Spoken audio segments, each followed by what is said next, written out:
Here's a segment from Bill Maher's podcast where he had on Zachary Levi, who, in my opinion, was surprisingly based. Levy challenged Maher's takes multiple times, and Levy brought up legitimate points to counter what Bill Maher was saying. Bill Maher is right about a lot of issues, but he certainly has a case of Trump derangement syndrome because every time he brings up Trump, something just comes out of Bill and he often becomes unhinged and somewhat irrational. But anyway, let's get into it. Again, this is the main difference between the left and the right here. When the left loses an election, yes, they grumble about it and they say things they shouldn't, like he's an illegitimate president. They don't actually try to stay in office. Kamala Harris. Hang on a second. Bill, last I checked, Trump left office peacefully when his first term ended. I remember watching him leave the White House with his wife, so I have no idea what Maher is talking about here. The left hates it when you bring up the fact that Trump challenged the election, but he never tried to stay in office the way the left implies. They act like Trump boarded up the White House windows and refused to leave and was forcefully escorted out. It's just another dumb leftist take. if Hillary Clinton and the Democrats got their way when they were challenging Trump and saying he was an illegitimate president in 2016, and they somehow got that bullshit Steele dossier to somehow, which was, by the way, all completely nonsense. You watch too much Fox News. No, I don't watch Fox News at all.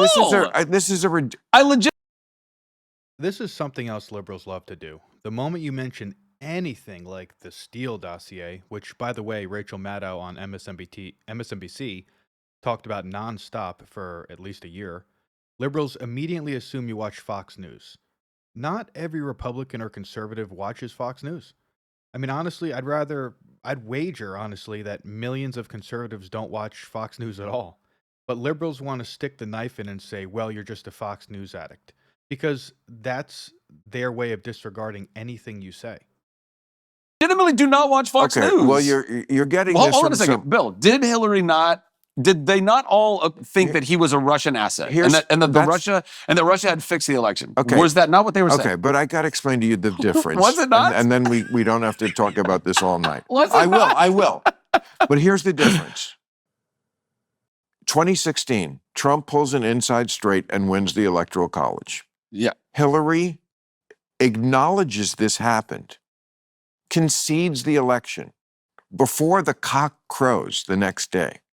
Same as this time. Kamala Harris conceded the election, said, I lost. There's no lawsuits. There's no demanding recounts. There's none of this bullshit. I trust the system, and I say the other guy won. Now, what happened after that, the Russia thing, first of all, that's completely debatable. But if you really think that there's some sort of equivalency here between after the guy who you admit won the election is in office, carping about him, saying, oh, the election was unfair because of this or that, that has gone on throughout history. But nobody has done what he did, which is he still has not conceded the 2020 election. Took it to court 63 times, was laughed out of court 63 times, pressured the Justice Department to not, asked his supporters to march on the Capitol. He didn't ask them to do that. Okay, but... And also... it's funny how Bill Maher just says okay to what Zachary Levi just said. Trump did not ask protesters to storm the Capitol and riot as the left likes to claim Trump did. And Maher doesn't really have anything to say to that, so he just has to kind of say okay and just write it off. And also, he requested the National Guard, and it's been confirmed that he was denied by Pelosi. But the point is that by not... Does Bill Maher have nothing to say to that? I mean, he's so opinionated on the whole January 6th thing, and what Zachary just said about Nancy Pelosi giving, or rather not giving Trump the aid that he requested, and Bill Maher has nothing to say to that. I mean, the National Guard requests were denied by her specifically, and they don't even deny that. I mean, this is a fact that liberals have no real counter to. I think Bill Maher just kind of has nothing to say to that, to what Zachary just said, because he basically knows it's true. Not conceding the election, by never saying from November, whatever day that election was, November 5th or something, to January 6th, he had 2 months to say to his supporters, yeah, we lost. We'll come back next time. You don't win them all, like every other president and candidate ever did, including. What Bill is refusing to talk about or at least acknowledge is the fact that 2020 was a very unusual election year. It was post COVID, a ton of people were not voting the way they normally do. And then, surprise, surprise, there were a lot of discrepancies and unusual things that happened in 2020. And I'm not saying whether or not it was rigged or fake or legitimate or whatever. But what I'm saying is there were a lot of things that needed to be at least looked into, and Trump was 100% right to look at this and basically say, wait a second, something's going on here. And Bill just doesn't acknowledge that 2020 was an outlier in terms of the election. When it was possibly not kosher, like Nixon in 1960, Al Gore in 2000, but they did it. They came out and said After a recount. If you don't get why that's completely different than whatever you're trying to say is an equivalency, Hold on a second. then I can't talk more about this. I just have to accept this. But let me just. Let me clarify though. But it is. I'm actually not. But I'm not trying to excuse all of that. It's I'm as really crazy not. I'm as not saying. I'm not saying men that can his. have babies I'm not on the saying other side. that.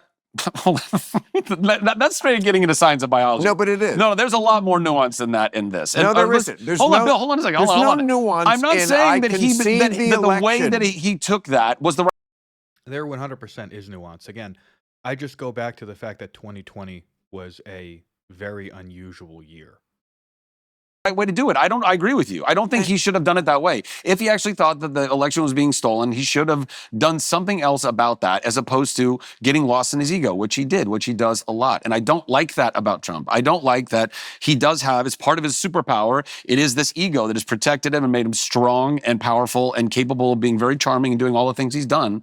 And listen, I know a lot of people that know him. I'm like, personally, I've never met him, but the people that do know him on a personal level will speak to the fact that he is a human. There's a human in there who really does want the best. Right. Did he handle it in the best way? I agree with you. I don't think he did. I don't. Handle it in the best way is like a super charitable way I of think characterizing but there's a lot not conceding the election, the cornerstone of what democracy is. Let me ask you a question. So can we get off this? I mean, okay, what else do you want to talk about? Because it's funny. Bill asks if they can change the subject, but I mean, he brought it up. And I think Bill just wanted to get his talking points in there and then sort of back out of the debate before Zachary could counter anything Bill said. And I've seen a lot of liberals do this in a lot of different ways. They'll kind of come by with these drive-by sort of attacks, give their typical talking points, and then before you can break each one of them down and counter them, or at least discuss them, liberals will say like, all right, moving on, or let's talk about something else. If you listen to guys like Andrew Wilson, he kind of cuts right through tactics like that, and if you check out his channel, it's really dope. It's just frustrating for both of us. Let's talk about something else. What do you want to talk about? Let's do that. What do you want to talk about? What are you smoking? Are you smoking sativa or indica? And I ain't mad at you. Oh, buddy, I ain't mad. We good. Don't worry about it. I ain't mad at you. I love this shit. Me too. And but again, I'm the man in the middle. I feel like I'm the perfect one in this country to bring us together because I never get mad at anybody. The right loves me because I'm able to, when the left needs to have a knife put in their gut. They all say this to me. Nobody does it like you, Bill, because I know them, and also I can do it better. I mean, they don't have any like great comedians on the right. It's okay. Leave it to Bill Maher to compliment Bill Maher.